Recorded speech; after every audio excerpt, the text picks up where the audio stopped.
Pastor Guilherme Dallier, por favor. Um prazer. Amém.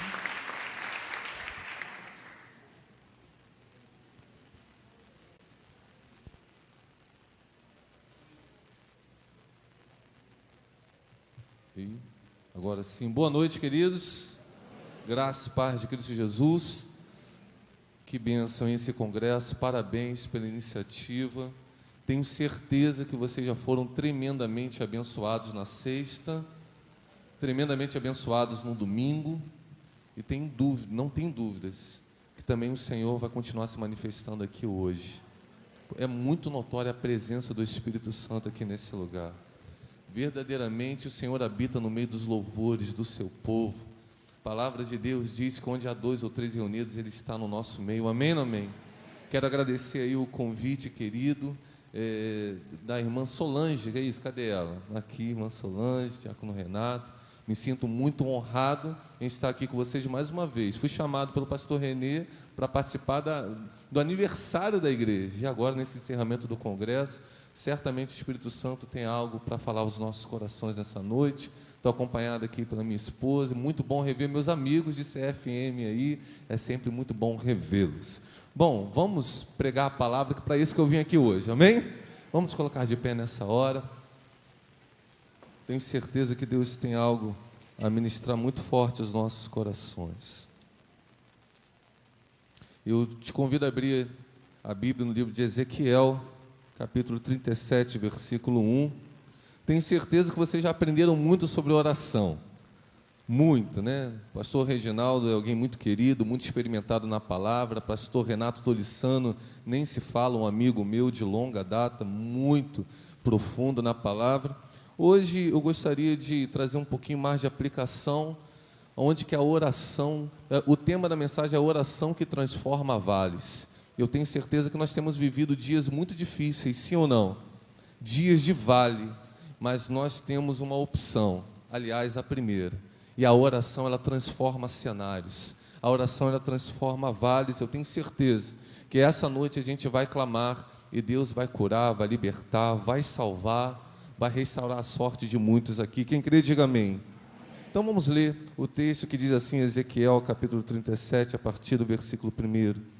Veio sobre mim a mão do Senhor, e Ele me levou pelo Espírito do Senhor e me deixou no meio de um vale que estava cheio de ossos. Como que estava esse vale, igreja? Cheio de ossos. Ele me fez andar ao redor deles e pude ver que eram muito numerosos na superfície do vale e estavam sequíssimos. Então me perguntou: filho do homem, será que estes ossos podem reviver? Respondi: Senhor Deus, tu o sabes. Então ele me disse: profetize para esses ossos e diga-lhes: ossos secos, ouçam a palavra do Senhor. Assim diz o Senhor Deus a estes ossos: eis que farei entrar em vocês o Espírito e vocês viverão. Você pode dizer aleluias? Porei tendões sobre vós, farei crescer carne sobre vocês e os cobrirei de pele. Porém em vocês o Espírito e vocês viverão. Então vocês saberão que eu sou o Senhor. Então profetizei como me havia sido ordenado. E enquanto eu profetizava, repita isso comigo, enquanto eu profetizava, houve um ruído, um som, um barulho de ossos que batiam contra ossos e se ajuntavam, cada osso ao seu osso. Olhei, e eis que apareceram tendões sobre os ossos, cresceram as carnes, e eles se cobriram de pele, mas não havia neles o que, igreja? O Espírito. Então ele me disse: profetize ao Espírito, profetize, filho do homem, e diga ao Espírito: assim diz o Senhor Deus, vem dos 4 ventos, ó Espírito, e sopre sobre estes mortos para que eles vivam. Aleluias. Profetizei como ele me havia ordenado, o Espírito entrou neles, e eles viveram e se puseram em pé. Formavam um exército, um enorme exército. Então ele me disse: filho do homem, esses ossos são toda a casa de Israel. Eles estão dizendo: os nossos ossos estão secos, perdemos a nossa esperança, fomos exterminados. Portanto, profetize, aleluias, e diga-lhes: assim diz o Senhor Deus, eis que eu abrirei as sepulturas de vocês, e os farei sair delas, ó povo meu, e os levarei de volta à terra de Israel. Vocês saberão que eu sou o Senhor, quando eu abrir as sepulturas de vocês, e os fizer sair delas, ó povo meu. Porém em vocês o meu espírito, e vocês viverão. Eu os estabelecerei na sua própria terra, e vocês saberão que eu sou o Senhor. Eu falei, eu cumprirei. Diz quem, igreja? Oh, aleluia. É isso que Deus vai fazer nesse tempo. Quantos creem? Então levanta a mão comigo, vamos começar a clamar aqui nesse lugar. Senhor Deus, nós te louvamos, nós te clamamos nesta noite. O que nós entendemos do Senhor é que o Senhor é um Deus que jamais se esgota. O mesmo Deus que agiu na sexta, agiu no sábado, ainda tem poder para agir hoje, porque Tu és aquele que era, Tu és aquele que é, Tu és aquele que há de vir. Tu és uma fonte que jorra para a eternidade, e nós não nos cansamos de ouvir a Tua voz, de ver a Tua beleza, Senhor, de aprender mais do Senhor. Tu tens a total liberdade aqui neste lugar. Salva, liberta, cura, nos ensina, nos edifica, nos levanta, ressuscita mortos nessa noite, Pai. Nós te clamamos no poder do nome de Jesus. Faz a tua obra nesse lugar, como Abacuque orou, nós oramos, Senhor, aviva a tua obra no decorrer dos anos. Nós queremos ver a tua glória, como as águas cobrem o mar, que o Senhor encha esse lugar da tua glória nesta noite. Nós nos submetemos ao poder da tua palavra e à atuação do teu Espírito. Assim nós oramos nessa noite, no nome de Jesus. Aleluias, amém. Podeis assentar. Glórias a Deus. Glórias a Deus. Oração, sua primeira opção. Aleluias. Gosto desse tema. Quantos gostam de orar? Aleluias. Como é bom nós buscarmos ao Senhor. Esse texto é um texto que nos ensina muito, que nos inspira muito. Eu tenho certeza que você já ouviu várias pregações, você já leu, você talvez já tenha ministrado. No próprio louvor a gente sempre fala do vale de ossos secos, fala sobre o sopro, o vento do Espírito Santo. Mas eu queria fazer alguns adendos nesta noite aqui, com o tema deste congresso, com o fechamento desse congresso. Eu queria, antes da gente entrar propriamente no texto, na ministração, dar um pouquinho de contexto ao texto. Nesse momento aqui que Ezequiel é chamado pelo Senhor para profetizar, Judá está vivendo um tempo como nunca antes tinha vivido. E eu já quero fazer um parênteses. Nós também estamos vivendo um tempo como nunca antes estávamos vivendo. Sim ou não? Sim ou não? Meu Deus, eu converso muito com os velhinhos, graças a Deus, com os nossos anciãos, e eles falam, olha, eu tenho 80 anos e eu nunca vivi um tempo como esse. São tempos estranhos, são tempos difíceis, e Ezequiel também estava lidando com um tempo muito difícil, porque nunca se imaginou que o povo de Deus pudesse ser de novo oprimido, de novo castigado, de novo cativo, ser levado cativo. E nesse tempo aqui a nação de Judá tinha sido destroçada pelo Império Babilônico. Eles acreditavam que isso jamais poderia acontecer com eles, porque ele era o povo que se chamava pelo nome do Senhor. Israel, a sua irmã, porque o reino de Israel já havia sido dividido, já no ano de 725 a.C., tinha sucumbido ao Império Assírio, mas Judá conseguiu prevalecer. Mas quando chega ao ano de 597 a.C., cerca de 200 anos depois, eles não resistem, não mais ao Império Assírio, mas agora ao poder de Nabucodonosor, ao Império Babilônico. Eles entram em Judá, eles arrasam com Judá e Benjamim, eles destroem Jerusalém, e havia uma crença naquele povo de Deus que não, Deus jamais vai permitir que o seu templo seja profanado. Em Jerusalém estamos seguros, no templo estamos seguros, pois Nabucodonosor não apenas derruba os muros de Jerusalém, como ele também queima toda a cidade, ele acaba e arrasa com o templo, ele profana o templo, ele leva os utensílios sagrados do Senhor e leva de fora para a terra pagã. E aqui eu quero fazer um parênteses, Porque já havia dentro do templo uma promessa, uma oração de Salomão, dizendo ali: se o povo que se chama pelo meu nome se humilhar e orar e me buscar e se arrepender dos seus maus caminhos, então eu ouvirei do céu a sua oração, perdoarei os seus pecados e sararei a sua terra. O povo acreditava piamente nisso, que uma vez clamando ao Senhor, ele estaria livre de todos os seus temores. Isso é verdade. A gente só não pode se esquecer que junto com a oração existe um contexto. Se o meu povo se humilhar. Não adianta nada você orar, mas você não estar disposto a se humilhar. Não adianta nada a gente clamar ao Senhor, mas não estar disposto a se arrepender dos seus maus caminhos. Não adianta nada a gente estar disposto até a orar, mas não estar disposto a buscar o Senhor. Quantos estão aqui nessa noite para buscar o Senhor? A pergunta que eu te faço não é apenas quantos vieram buscar o Senhor. Eu tinha certeza que todas as mãos se levantariam. A pergunta é: você achou o Senhor? Porque esse mesmo Deus que falou sobre isso, Ele também disse: buscar-me-eis e me achareis, se me buscardes de todo o vosso coração. Uma coisa que eu entendo de oração, que oração é mais do que palavras. Oração é o fruto de um coração que busca a face do Senhor. Por exemplo, quando a gente vê ali Jesus passeando pela cidade, pelas aldeias, e todo mundo estava tocando, mas de repente Jesus parou para uma mulher do fluxo de sangue, sim ou não? E quando ele para, ele fala assim: não, saiu de mim poder.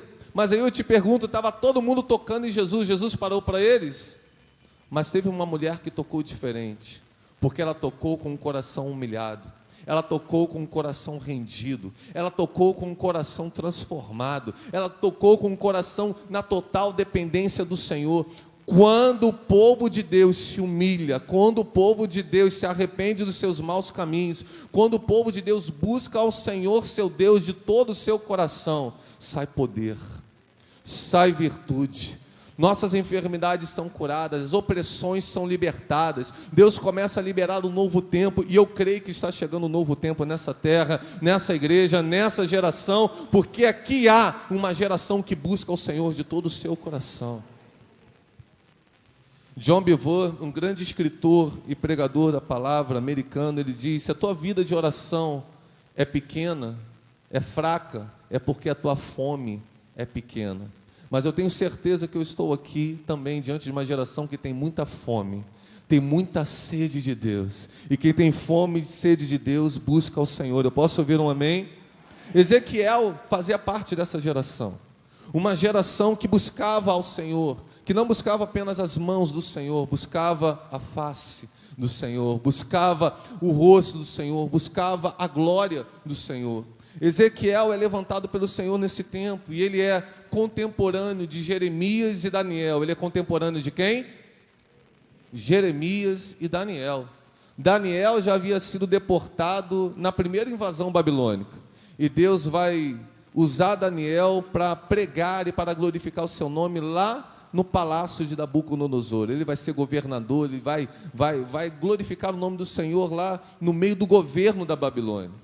Eu já disse que Jerusalém ficou destroçada, Judá ficou um caos. Então Deus deixa lá o profeta Jeremias, e é por isso que Jeremias, pelos teólogos, é chamado do profeta chorão, sim ou não?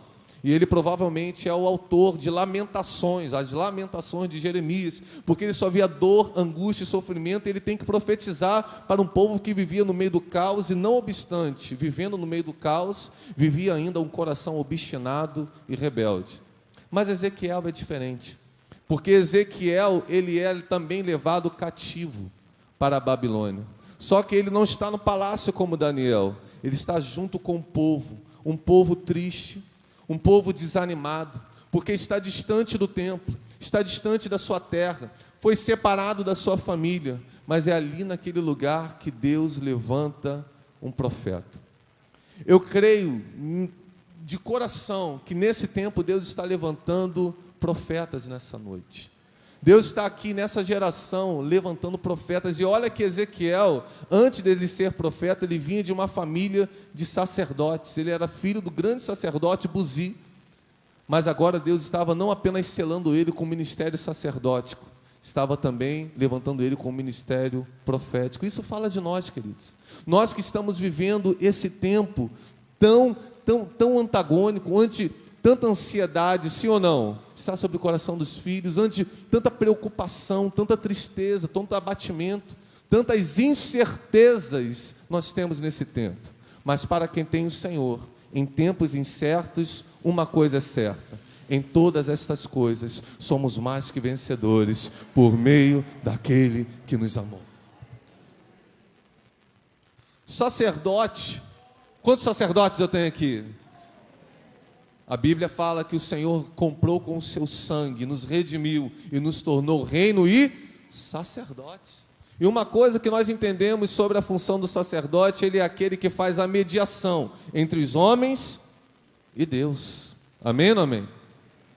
Antigamente o povo precisava de um sumo sacerdote que adentrasse o santo dos santos para fazer expiação pelos seus pecados, mas quando Jesus morreu na cruz do Calvário, vertendo o seu sangue, o véu foi rasgado, e todos nós agora temos acesso ao Santo dos Santos. Nós somos sacerdotes do Senhor, e hoje nós podemos agora nos apresentar. As pessoas chegam feridas, as pessoas chegam cativas pelos seus pecados, mas agora você é um sacerdote do Senhor, e você faz a mediação, você leva eles até o Senhor, e é isso que Deus está fazendo aqui nessa noite, levantando uma geração de sacerdotes, para trazer o mundo de volta a Cristo, para trazer o povo de volta aos pés da cruz, aos pés do altar, e viver uma vida de oração, de busca, de entrega ao Senhor.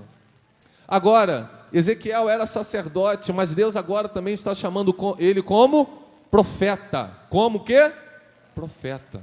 E se o sacerdote é aquele que as pessoas precisam vir até Deus, ele leva as pessoas até Deus, o profeta já faz o caminho inverso. Deus precisa manifestar a sua glória ao povo, Deus precisa fazer os seus sinais ao povo, Deus precisa comunicar uma verdade ao povo, Deus precisa despertar uma geração. Deus vai e chama um profeta para si e fala: agora vai e anuncia a minha palavra. E eu creio que isso fala de nós nesse tempo também. Nós somos sacerdotes do Senhor, mas Deus não quer apenas que nós sejamos sacerdotes de templo e ficamos dentro do templo cantando. Quantos amam cantar ao Senhor? Também sou ministro de louvor, líder de louvor, eu adoro. Mas a gente canta no templo, mas também devemos cantar e louvar ao Senhor lá fora.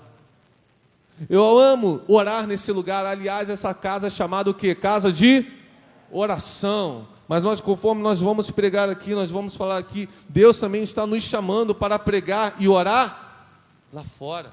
Eu amo pregar no púlpito do Senhor, faço isso desde a minha adolescência. Mas Deus nos chama para sermos atalaias vivas lá fora. Deus chama essa geração de jovens, Deus chama a igreja de Jardim Catarina, Nova Vida Jardim Catarina, para ser uma voz sacerdotal e ser uma voz profética nesse tempo, em que a pandemia principalmente potencializou um tempo de enfermidade da alma, do espírito, da carne, potencializou um tempo de opressão, abatimento e apatia. Deus está levantando uma geração de Ezequiel para buscar a face do Senhor e proclamar a sua palavra. Judá estava vivendo um tempo como nunca, e eu tenho certeza que nós também estamos vivendo esse tempo, mas nós temos uma arma, nós temos uma oração que transforma vales. Eu posso ouvir um amém? Deus pega Ezequiel e vai fazer com que Ezequiel passeie por esse vale de ossos secos. Não era um cemitério apenas, irmãos, era um vale, era um lugar antes bonito, era um lugar normal, mas que agora ali jaziam os corpos de pessoas que antes tinham uma vida de oração, pessoas que antes tinham uma vida de devoção, pessoas que antes tinham uma vida de adoração, pessoas que antes estavam no teu lado aí da igreja, pessoas que antes estavam no teu lado no ministério, mas hoje não estão mais, estão talvez vivendo um tempo de abatimento, um tempo de tristeza, um tempo de inércia, um tempo de sono. Eles estão ali, um vale de ossos secos, estão ali mergulhados naquele vale. Se tem uma coisa que nós entendemos de vale, é que é um tempo de depressão, um tempo de declínio. Mas eu sei que o nosso Deus é um Deus de montanhas, mas também é um Deus de vale. O salmista Davi diz: se eu subo o alto dos montes, tu lá estás. Se eu faço também a minha cama no mais profundo abismo, tu lá estás também. O nosso Deus é o Deus que vê as montanhas, o cume das montanhas, mas é o Deus também que age no mais profundo dos vales. E nós queremos que nessa noite, se há alguém aqui mergulhado num vale de ossos secos, há um poder da oração que transforma vales. Eu posso ouvir um amém?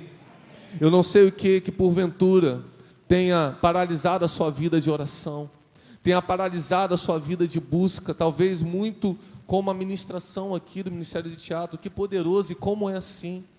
A gente guerreia com o Senhor, a gente está ali buscando a face do Senhor, e como há uma guerra espiritual. O livro de Daniel fala disso. Daniel procurou entender os mistérios do Senhor, começou a orar, e Deus falou para Gabriel: Gabriel, vai lá, leva a resposta para ele. Mas no meio do caminho as trevas tentaram impedir, e dias rolaram aquela batalha espiritual. Gabriel teve que voltar e trazer consigo Miguel, o grande arcanjo, para combater. Quando Gabriel chegou e falou assim: Daniel, no primeiro dia que você começou a orar, Deus falou para mim: vai e leva a resposta, porque você é muito amado. Aleluias, aleluias.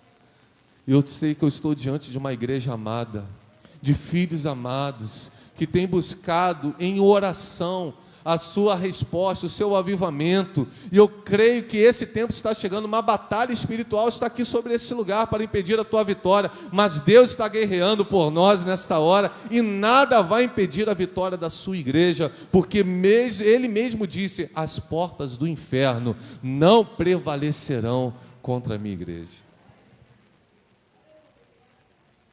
Aleluia. Esse texto aqui me ensina muito, porque Ezequiel está buscando ao Senhor. Ezequiel está vivendo um tempo de aflição, de angústia, de tribulação. Ele está diante de um povo ferido. Ele começa a buscar o Senhor. E aí Deus, a palavra de Deus diz, você leu comigo, que a mão do Senhor vem sobre Ezequiel. Quantos querem que a mão do Senhor venha sobre você nessa noite? Só que em vez de levar para um jardim florido, irmã Solange, Ele leva para onde? Para um vale de ossos secos. Leva para um lugar muito terrível. Leva a ele para um lugar onde naturalmente ele não iria. E muitas vezes a nossa vida de oração faz isso. A gente começa a orar por uma resposta, e Deus começa a ministrar essa resposta. Só que antes, Ele vai te levar para um lugar onde você não estaria disposto a ir.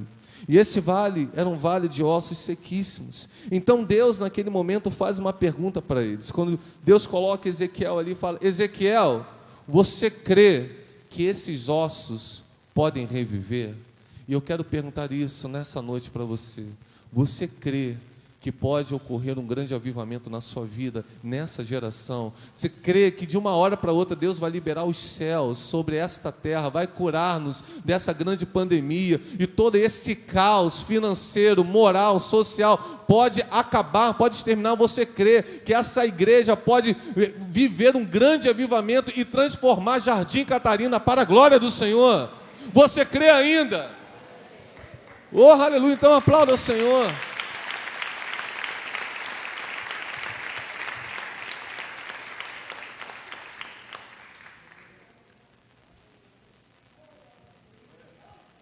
Aleluia! Porque eu creio, irmãos. Talvez você esteja assistindo muitos noticiários falando da violência, falando das drogas, falando do tráfico, falando da imoralidade que nos cerca, de todo esse caos que nós estamos vivendo. E talvez você se sinta como Ezequiel, embora você esteja buscando o Senhor pega Ezequiel e fala assim: Ezequiel, você crê que esses ossos podem voltar a reviver? O negócio é que os ossos, pastor Renê, não estavam apenas secos, os ossos estavam como? Sequíssimos. Ou seja, não havia um vestígio de vida sequer. Era uma situação aparentemente irreversível, não tinha saída, não tinha solução, humanamente era impossível. Então Deus pergunta para ele, e Deus está perguntando para você: você crê? Você crê? Você crê? Jesus, quando conta a parábola do juiz iníquo em Lucas 18, por exemplo, e vocês talvez conheçam essa parábola, sim ou não? A viúva ficava lá importunando o juiz se levantou para atender, e Deus usa esse contexto, Jesus usa para nos ensinar sobre a constância da oração, sim ou não? Mas ele termina de contar essa parábola dizendo assim: mas, quando vier o Filho do Homem, achará porventura fé na terra? Porque muitas vezes a gente ora como aquele pai daquele moço paralítico, dizendo: se tu podes, faz alguma coisa. Jesus olha para ele e fala assim: se podes, tudo é possível ao que crê. Aleluia. Meus irmãos, a gente tem que colocar isso em prática na oração. Se a oração não for permeada por uma fé, não adianta. É uma oração morta, é uma oração vazia, é uma oração repetitiva, é uma oração apenas de palavras, apenas eloquente. Oração tem que ser banhada em fé, porque tudo é possível ao que crê, e Deus provoca Ezequiel nisso. Eu me lembro, por exemplo, quando o grande profeta Eliseu, junto com seu moço, todo o exército sírio cerca a cidade onde ele estava, e o moço acorda pela manhã e fica desesperado. E ele vai acordar o profeta Eliseu e fala: Eliseu, já era, nós morremos, porque o exército inimigo está aí fora para nos matar. Eliseu falou: a gente não morreu não, maior é o que está conosco do que o que estão com eles. O menino não entendeu nada. Aí sabe o que Eliseu fez? Eliseu orou. O que Eliseu fez, irmãos? O que Eliseu fez, igreja? Eliseu orou. Ele orou assim: Senhor, faça cair as escamas dos olhos, que ele possa ver a mesma coisa que eu estou vendo. Naquela hora as escamas caíram, ele pôde ver o acampamento dos anjos do Senhor tomando aquele lugar. Irmãos, quem não ora fica abatido com as notícias. Quem não ora fica abatido com as circunstâncias. Quem não tem uma vida de oração fica sucumbido pelas pressões e pelas angústias desse tempo tão difícil que nós vivemos. Mas quem tem uma vida de oração, as escamas dos olhos caem. Ele não vive mais pelo que vê, ele vive pela fé em Cristo Jesus. E a fé traz à existência aquilo que não existe. Filho do homem, você crê que esses ossos podem voltar a reviver? Então ora! Eu lembro, aleluia, glórias a Deus. Eu lembro do profeta Elias, um tempo de sequidão, num dos piores reinados da história de Israel, o rei Acabe. Por 3 anos e meio não chovia, era um tempo de fome, era um tempo de sequidão, era um tempo de desespero, era um tempo de depravação moral, de idolatria, de paganismo. Tempos como esse nós estamos vivendo. Mas aí tinha um homem de Deus que cria no Senhor. E ele sobe para o monte, e sabe o que ele vai fazer naquele monte? Ele vai orar. E quando ele começa a orar, aí ele começa a querer ver a resposta da oração. É assim ou não é? Quantos é assim? Começa a orar e fala assim: deixa eu ver se Deus vai responder. E ele orava e fala: agora vai ver lá, como é que está o tempo. E você conhece a história. Por 6 vezes o menino voltava e falava assim: Elias, não tem nada. Elias não para de orar, irmãos. Eu quero falar isso para vocês nessa noite. Não importa o quão seco esteja a estação, continua orando, porque você serve a um Deus que responde à oração dos seus filhos. Você serve a um Deus que responde ao clamor dos seus filhos. Elias volta de novo, se prostra em oração, começa a clamar ao Senhor e pergunta ao menino: o que você está vendo? Eu acredito que o menino falou assim: cara, para não te deixar sem graça, para dizer que eu não estou vendo nada, eu estou vendo uma nuvem do tamanho da palma de um homem. Elias falou assim: então vamos sair correndo, porque vai chover como nunca choveu na história de Israel. Ô irmãos, abre seus olhos nessa hora, abre seus olhos espirituais. Há uma nuvem de glória sobre esse lugar, há uma nuvem de glória sobre essa igreja, há uma nuvem de glória sobre esses jovens. Há um tempo diferente, não é um tempo de sequidão, é tempo de buscarmos ao Senhor em oração, porque Ele está movendo um tempo novo sobre a sua igreja. Aleluia. Mas Ezequiel responde uma resposta sábia. Ele diz: Senhor Deus, Tu o sabes. Ele devolve esse poder para Deus. Ele está querendo dizer assim: eu humanamente, eu não consigo enxergar.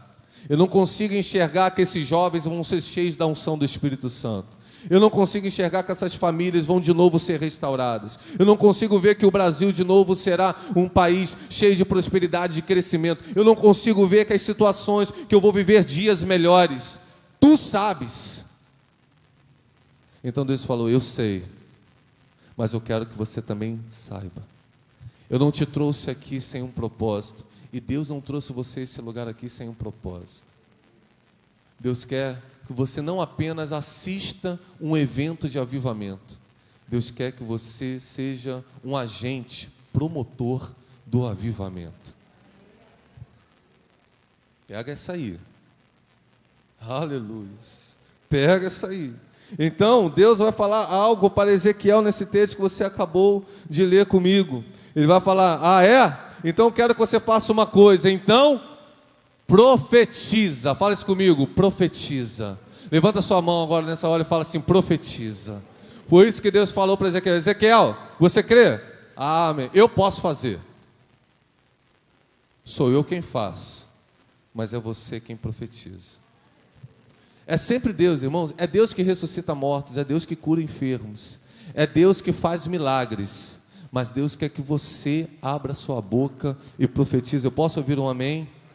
Profetizar é a gente colocar a nossa fé em ação, a fé na palavra de Deus, porque Ele vai profetizar não qualquer coisa. Ele vai profetizar: ossos secos, ouçam o quê? A palavra do Senhor. Não existe profecia, não existe oração, se a oração não estiver embasada na palavra. Foi isso que Jesus ministrou, vencendo a tentação do diabo. Nem só de pão viverá o homem, mas de toda a palavra que procede da boca de Deus. Disso sim viverá o homem. Deus chama Ezequiel e fala assim: Ezequiel, profetiza, bota a sua fé em ação. Você crê que eu posso reviver esses ossos? Então está na hora de você abrir os seus lábios, está na hora de você fazer alguma coisa, está na hora de você colocar a sua fé em ação e se mover ao meu encontro. Está na hora da gente começar a se levantar. Está na hora da gente começar a profetizar sobre essa geração, sobre o nosso Brasil, sobre o nosso bairro nessa hora, sobre a nossa casa, sobre a nossa família, sobre o nosso ministério. E nós cremos que um tempo de avivamento está chegando. Aleluia. Como esses ossos secos poderiam ouvir a palavra do Senhor? Aleluia. Da mesma forma que um mundo sem forma e vazia ouviu: haja luz, e houve luz. Da mesma forma que uma terra que era um caos, a voz do Senhor estabeleceu ordem. E o que vai estabelecer a ordem nesse tempo que está em caos e desordem é a palavra do Senhor. É a palavra do Senhor. E é essa que eu estou proclamando aqui nesta noite. Quando chegam os versículos 7 e 8 que nós lemos, a gente vê aqui um grande mover do Senhor. Ezequiel faz exatamente o que Deus lhe ensinou. Ele começa a profetizar. E ele diz assim, lá no versículo 7, aí eu quero ler novamente com vocês aqui. Diz assim: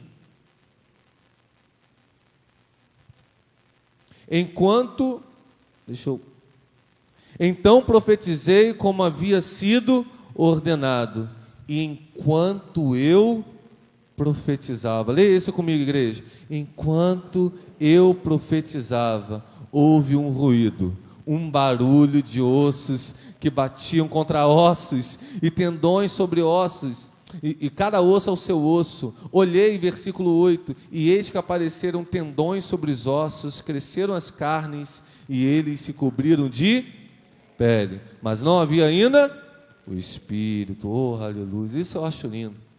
Até agora, Ezequiel está só andando no meio do vale de ossos secos, constatando todo o caos que ali havia, toda a mortandade que ali havia, toda a ausência de vida que ali existia. Era um lugar seco, era um lugar frio, era um lugar terrível, era um lugar horrível. Ele está ouvindo Deus, ele está vendo Deus falar com ele, mas até agora nada tinha acontecido. Mas no momento que ele responde à pregação do Senhor, no momento que ele começa a corresponder ao chamado do Senhor, no momento que ele começa a abrir os seus lábios, diz o texto: enquanto eu profetizava, algo começou a acontecer naquele lugar. Deus está chamando a sua igreja para abrir os seus lábios e começar a proclamar a palavra do Senhor. Deus está chamando a sua igreja para começar a abrir os seus lábios e se trancar com Ele em oração, uma oração profética, uma oração que quebra cadeias como Paulo e Silas na prisão, uma oração incessante, um clamor que não cessa que nem de dia nem de noite. Enquanto a gente está abatido, nada acontece. Enquanto a gente está no meio do vale de ossos secos, nada acontece, irmãos. Diagnóstico qualquer médico dá. Tem gente que é especialista em diagnóstico. A coisa está feia, está feia. A coisa está suja, está suja. A palavra que eu mais ouço: pastor, está difícil. Quantos é a frase que a gente mais ouve: pastor, está difícil, pastor, está difícil, pastor, está difícil. Está assim, está assim, está assim, está assim. A política está assim, a economia está assim, a sociedade está assim, a saúde está assim. Eu sei que está difícil, mas abre a boca e profetiza. Abra a boca e profetiza, porque o justo não vive por aquilo que ele vê, o justo vive pela fé, vive por aquilo que crê. Se creres, verás a glória de Deus. Eu criei, por isso que falei. Quem crê, manifesta a sua fé. Então proclama, então ora, faz alguma coisa. A gente abre os nossos lábios para murmurar, a gente abre os nossos olhos para reclamar, a gente abre os nossos olhos para chorar, mas Deus está convocando a sua igreja, Deus está conclamando uma geração de intercessores para se pôr na brecha e começar a clamar. Nós estamos vivendo um período de vale de ossos secos, mas nós não somos os ossos, nós somos o Ezequiel do tempo de hoje. E Deus nos chama para abrir os nossos lábios e profetizar. Aleluia!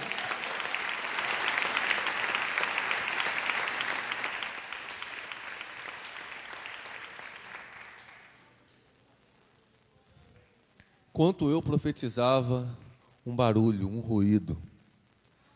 O som sempre precede algo visível, é impressionante. A irmã cantou aqui sobre: ouço um ruído, ouço a voz. O vento impetuoso veio, um som de um vento impetuoso. O som, ele é um prenúncio de que algo vai acontecer. Eu posso ouvir o som das pegadas poderosas, dos pés de bronze polido, do Senhor vindo em direção a essa terra, vindo em direção à sua igreja, purificar, avivar, restaurar, curar, estabelecer um novo tempo. Vamos continuar orando, vamos continuar orando, vamos continuar orando. Não vamos sair da nossa posição, porque o tempo está chegando. O Senhor vai levantar este vale de ossos secos para a sua glória. Aleluias. Enquanto ele profetizava, osso com osso, um tempo de harmonia. Tendões começaram a nascer, ligadura, conexões, pontes. Glórias. Aquilo que tinha causado ruptura, Deus vai reconciliar muitas coisas, Deus vai restituir muitas coisas. Um tempo de restituição Deus está trazendo sobre essa geração. Não apenas osso com osso, não apenas tendões, mas carnes também. Deus começou a revestir esse corpo, Deus começou a dar cobertura, proteção. Carne fala disso, de um revestimento. E Deus está começando a revestir os seus intercessores de poder e autoridade, de uma oração que realmente faz eficácia, tem efeito neste tempo. Quantos têm recebido a autoridade e a unção do Espírito Santo? Aleluias! E não apenas osso, não apenas tendões, não apenas carnes, mas peles também. Peles fala de aperfeiçoamento, fala de embelezamento. Porque antes ele estava vendo um vale de ossos sequíssimos, era só esqueleto, irmãos. Era uma figura terrível, horrenda, muito feio. Mas agora tem carne, agora tem pele. Dá um beliscão na pelezinha aí do teu irmão. Olha que irmão bonito aí, ó. Aí, ó. É isso aí, ó. Tinha pele. Fala, nossa, que doeu. Ela já estava esperando essa oportunidade para te dar um beliscãozinho. Irmão, tinha pele.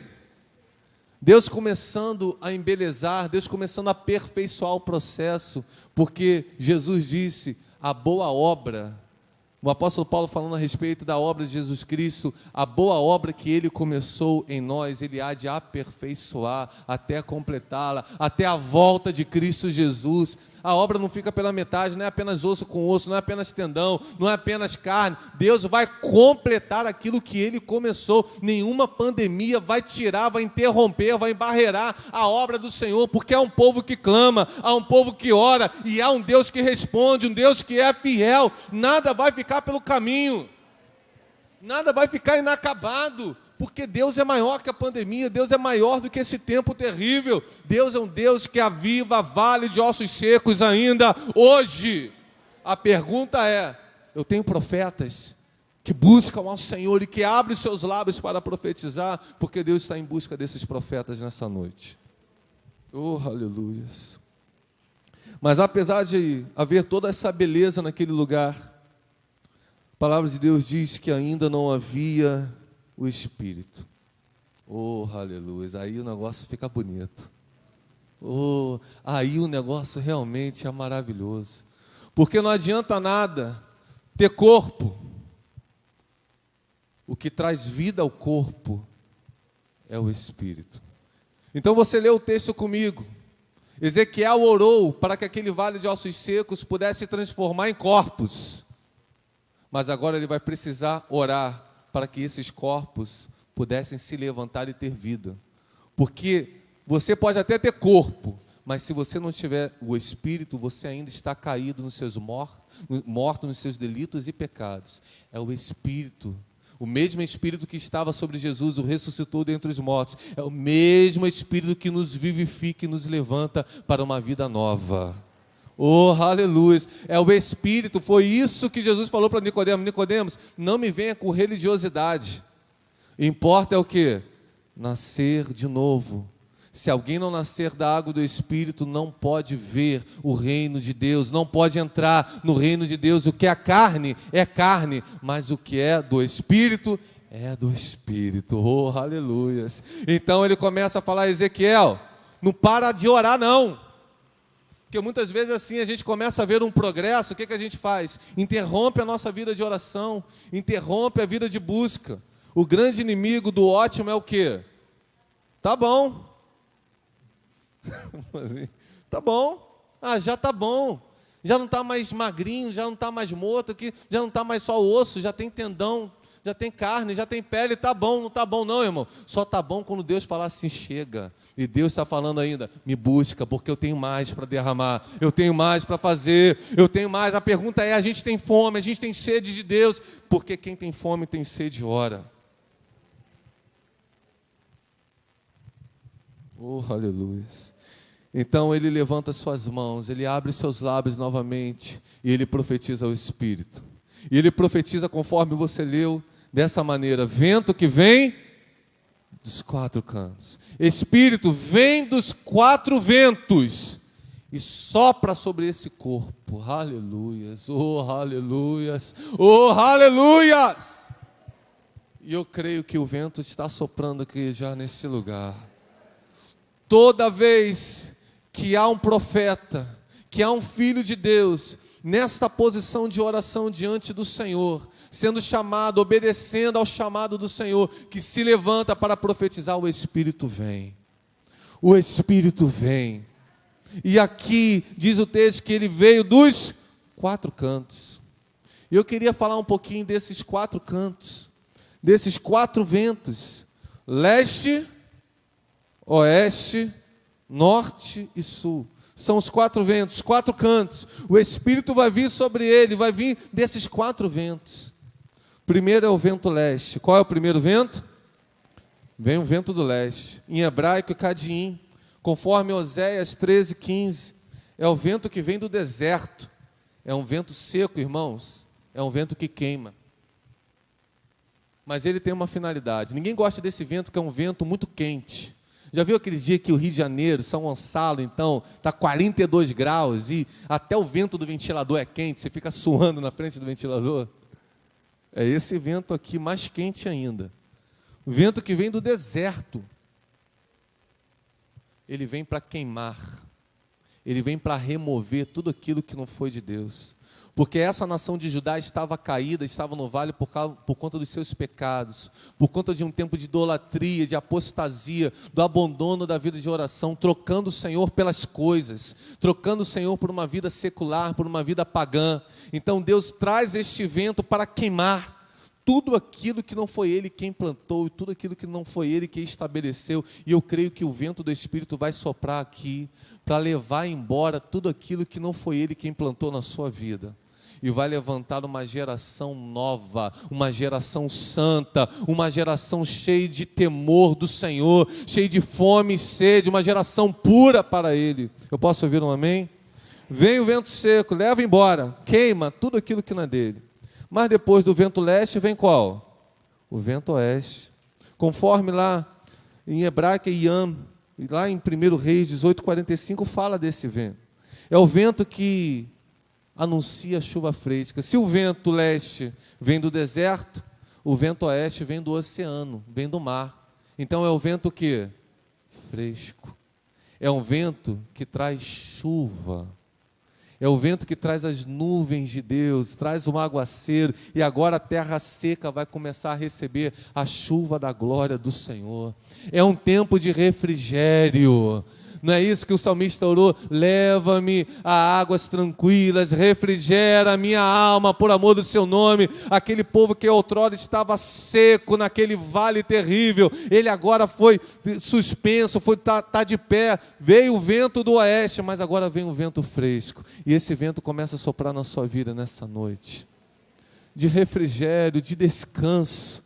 Você que está preocupado, você que está agitado, Deus vai começar a te dar alívio, Deus vai começar a te dar quietude, Deus vai começar a colocar as suas emoções em ordem. Ei, você que está com insônia, você que tem tido dificuldade para dormir, você que está muito agitado, creia que esse vento vai soprar sobre a tua vida nessa noite, porque há um povo que está clamando aqui. Mas depois que o vento leste passou, o vento oeste passou, agora vem o vento norte, em hebraico, Aquilon. O último vento que veio é o vento que veio da onde? Do mar. Trouxe chuva, sim ou não? Se trouxe chuva, como é que está o tempo? Fechado, né? De vez em quando até a gente fala sol e chuva, casamento de viúva, né? Mas normalmente quando vem aquele tempo de chuva, o tempo está fechado. Está nublado, está cinza, às vezes está até negro. Mas agora o próprio Espírito manda o vento norte. Esse vento está lá em Cantares 4,16, o próprio Ezequiel 1,4 vai falar, é o vento que dissipa as nuvens, abre os céus e traz de volta ao sol. Esse tempo fala um tempo de justiça, porque o sol na Bíblia é tido como o sol da justiça. É um tempo que Deus vai trazer juízo e justiça à terra. Bem-aventurados que têm fome e sede de justiça, porque eles serão fartos. O tempo está chegando. Sol fala de alegria, sim ou não? O choro pode durar a noite inteira, mas a alegria vem ao amanhecer, o sol nasce e a alegria de Deus vem sobre nós. Eu sei que alguns aqui estão chorando, lutos, perderam entes queridos, pessoas estão chorando aqui, tempos difíceis na vida financeira, na saúde, nas emoções, mas Deus está soprando o vento, o sol da alegria vai começar a brilhar sobre a tua vida, um tempo novo, um tempo de restituição, um tempo de ânimo. Glórias a Deus. Depois que passa esse terceiro vento, vem o quarto e último vento, o vento sul, em hebraico Teimã. É o vento que o livro de Atos, o evangelista Lucas, nos ensina lá em Atos 28:13. Depois que o apóstolo Paulo passou por aquele naufrágio, ficou na ilha de Malta algum tempo, de novo ele embarca, e é o vento sul, o vento Teimã, que vai conduzindo aquela embarcação até o destino final.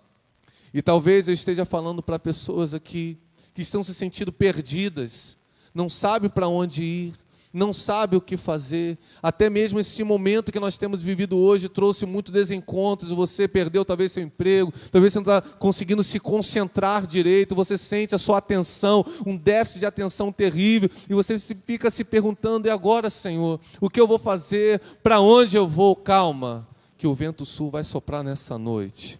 Ele vai revelar a sua vontade para você. Você não vai ficar perdido, porque você tem o guia, o Espírito de Deus, o Espírito Santo. Ele convencerá o homem do pecado, da justiça, do juízo. Ele é a voz de Deus que sopra e nos mostra para onde nós devemos ir. Você não está ao léu, você não está perdido. O Senhor já te achou. É impossível alguém que foi achado pelo Senhor ficar perdido. Permita que o vento do Espírito sopre sobre a sua vida nessa noite. Depois que esses 4 ventos sopraram, diz o texto que agora esse corpo que antes estava caído, como que ele se colocou? Ele ficou de pé. Eu queria que você se colocasse de pé nessa hora.